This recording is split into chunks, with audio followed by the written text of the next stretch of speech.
하나님 아버지 감사합니다. 오늘 죽도록 충성하라는 주제로 말씀을 전하게 하신 하나님 은혜에 감사드립니다. 성경 말씀은 요한계시록 2장 10절 말씀을 중점으로 하겠습니다. 너희가 죽도록 충성하라. 그래야만 내가 네게 생명의 면류관을 주리라고 그랬습니다. 충성이란 말은 변함없고 지극한 마음, 진정하고 정성스러운 마음을 말합니다. 충성이란 말은 세상에서 출세하고 성공하는 데 비결입니다.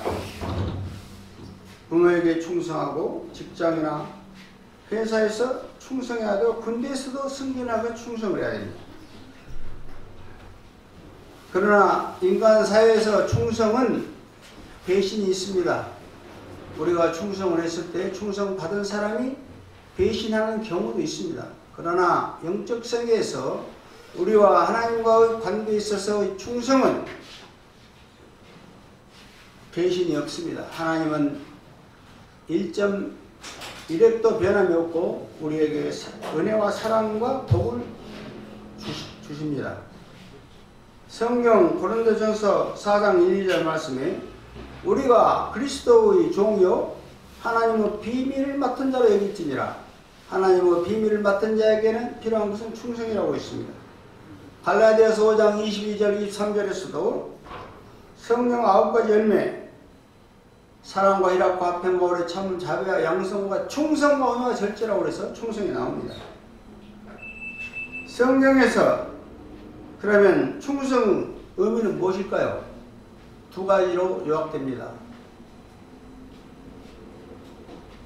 진실함과 성실함입니다. 첫째는 즉 거짓 없는 참된 마음, 하나님과 사람과 사람과의 인격적 교제가 가장 중요한 요구사항입니다.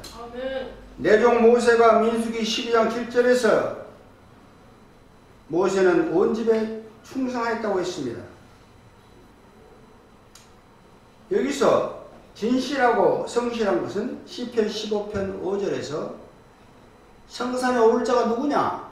공정하고 정직하고 진실하고 거짓말하지 않고 허탄하지 않는 자고 그랬습니다. 그 진실함과 성실함을 강조한 것이고 미가서 6장 6절 8절에서 우리가 원하는 것이 하나님께서 원하는 것이 무엇이냐?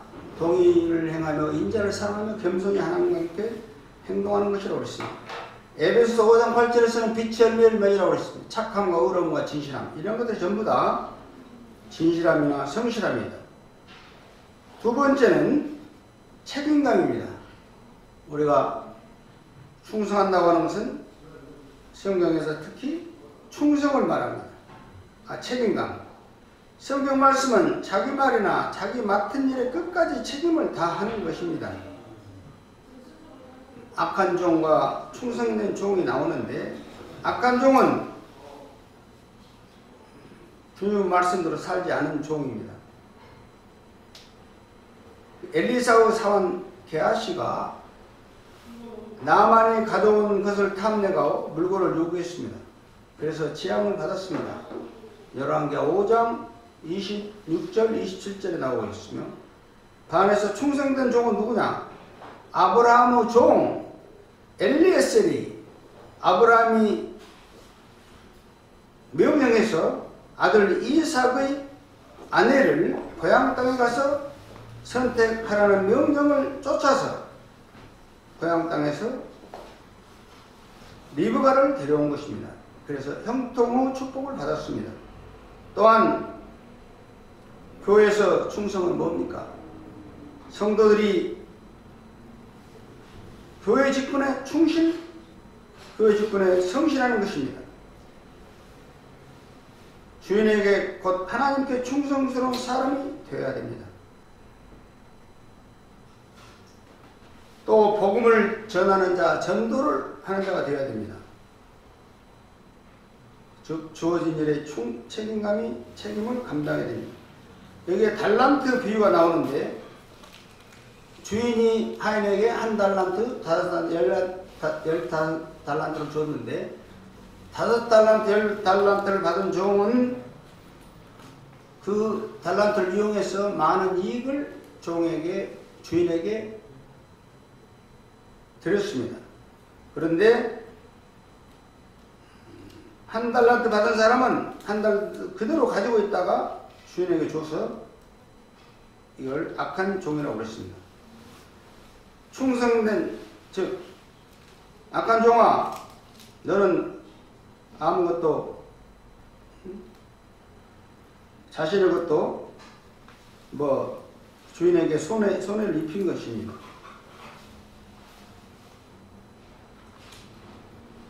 마태복음 25장 26절에서 악한 종이 나옵니다. 악하고 게으른 종아, 나는 심히 얻은 심지 않은 데서 거두고 해치지 않은 데서 모으는 줄로 내가 알았느냐 그랬고, 마태복음 25장 26절, 21절, 23절에서는 착하고 충성된 종아, 내가 적은 일에 충성하였으므로 내가 많은 것을 내게 맡기리니 내 주인의 즐거움에 참여할지어다 그랬습니다. 성도 여러분, 우리는 주님께 충성해야 됩니다. 충성하는 게 어려운 게 아닙니다. 재물을 많이 드린 것만이 충성이 아닙니다. 교회 와서 성전 청소하고 화장실 청소하고, 이게 하나님이 제일 기뻐하는 충성입니다. 디모데후서 2장 3절 6절에서 충성된 일꾼에 대해서 잘 설명이 되어 있는데 세 가지가 나옵니다. 디모데후서 2장 4절에는 병사로 모집한 자를 기쁘게 하는 것이 충성이라고 했어요. 병사는 우리 성도들이고 병사를 모집한 자는 주님입니다. 모집한 주님을 기쁘게 하는 것이 충성이다. 두 번째로 말씀을 철저히 지키는 자다. 즉 법대로 경계하는 자다. 2장 계시록 디모데후서 2장 5절이고, 세 번째는 끝까지 인내하는 자가 충성하는 자로 했어요. 즉 농부의 비유로 했어요. 농부. 첫 번째는 병사의 비유였고, 두 번째는 법 경계하는 자의 비유였고, 세 번째는 농부. 농부가 씨앗을 뿌려놓고 그 싹시 빨리빨리 안 자란다고 자꾸 뽑아, 얼마나 자랐나 보고 자꾸 뽑았다 씹고 그러면 죽어버려요. 좀 기다려야 돼. 인내를 해야 한다. 이게 충성입니다.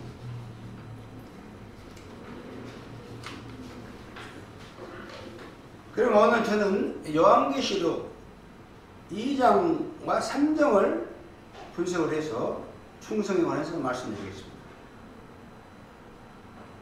그리스도의 말씀을 따라서 요한이 7교회에 보낸 그리스도 명령입니다. 7교회, 즉 에베소, 서바나, 버가모, 두아디라, 사대, 빌라델비아, 라오디아 교회의 말씀을 어떻게 해서 충성 이야기를 했느냐. 에베소 교회는 게으르지 말라고 그랬어요. 계시록 2장 3절이 2장 5절은 회개하라. 서바나 교회는 고난을 두려워 말라. 이게 충성입니다. 좀 고난을 두려워하지 말라. 좀 힘들다고 그래서 포기해버린 건 충성이 아니에요. 두려워하지 말고 끝까지 하나님을 의지하고 나가라는 거죠. 셋째, 버가마 교회는 계시록 2장 13절에서 믿음을 저버리지 마라. 하나님을 믿으라 그랬어요.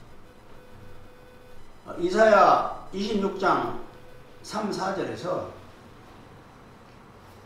주께서 신지가 견고한 자를 평강하고 평강하도록 지키시리니 이는 저가 주를 신뢰함이라. 여호와를 신뢰하라. 주는 영원한 반석이심이라고 그랬습니다. 델비아 교회자는 어떤 게 충성이냐? 내 말을 지키고 내 이름을 배반하지 않는 것이다. 또 인내하는 것이다. 인내를 강조했습니다. 계시록 3장 10절에서. 라오디오에서는 어떤 게 충성이냐? 차든지 뜨겁든지 둘 중에 하나를 택하라 이거예요. 미지근하 하지 말고 열심을 내라. 그리고 회개하라. 계시록에서 그 충성은 회개하고 인내가 많이 나옵니다. 회개하고 인내. 불충성, 하나님 말씀에 불순종했던 것을 회개하는 것이 충성이에요. 그게 하나님께. 이제 하나님 말씀에 순종하겠습니다 하고 맹세하는 건 충성이래요. 그러면은 7교회 보낸 이 충성의 의미를 통해서 이 충성하면 죽도록 충성하라. 그래야만 내가 내게 생명의 멸류관을 주리라고 그랬는데 계시락 2장 10절을 그 말씀을 7교회에 대해서 어떻게 어떤 상급을 말하냐. 첫째, 하나님은 야고는 생명나무를 먹게 하리라. 계시록 2장 7절입니다. 죽도록 충성하라. 이거 2장 10절 생명의 멸류관을 주리라. 그 다음에 만나와 힘도를 주리라. 이기는 자에게, 즉 고난을 이기는 자에게, 즉 마귀를 이기는 자에게 만나와 힘도를 주리라. 힘돌은 그 새 이름을 기록한 힘돌입니다. 하나님의 능력이라고. 네 번째는 만국을 다스릴 권세를 준다고 했습니다. 하나님의 일을 지키는 자에게는 계시록 2장 26절에 만국을 다스릴 권세를 준다. 이게 상급이에요. 다섯 번째, 흰 옷을 입게 해준다. 이름이 생명책에 기록되게 해줄 것이다. 여섯 번째, 성전의 기둥이 되게 해주신다. 이기는 자에게 계시록 3장 11절. 성전의 기둥 얼마나 중요해요. 우리가 성전의 기둥만 되면요 만세형통해요.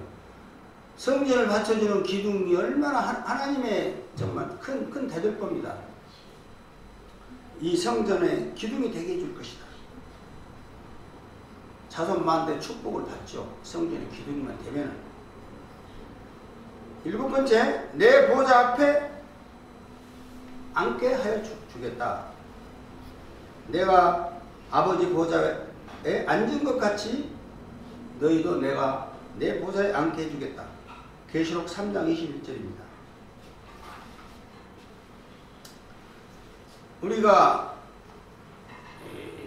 아버지께 충성을 하면은 아버지한테 사랑을 많이 받습니다. 세상적인 아버지한테 충성한다 하면서 나쁜 짓거리하고 아버지 비유 건드리고 하면은 아버지가 뭐 재산을 좀 주고 싶어도 그 아들한테 주겠어요? 아버지 말 듣고 충성한 아들한테 재산도 많이 줘요. 하나님도 마찬가지예요. 하나님 말씀 순종하고 지금까지 말한 충성대로 행했을 때 많은 상급이 주어지는 것입니다. 그럼 결론적으로 말해서 충성하라 하는 말은 하나님을 기쁘게 하라 그 말입니다. 하나님을 기쁘게 하라는 말은 뭐 여러 가지겠지만 첫째 감사하는 마음이고 겸손하는 마음이고 이해하고 용서하고 사랑하고 순종하고 상대를 배려하고 헌신하고 나누고 화평하는 것입니다. 이것이 하나님을 기쁘게 하는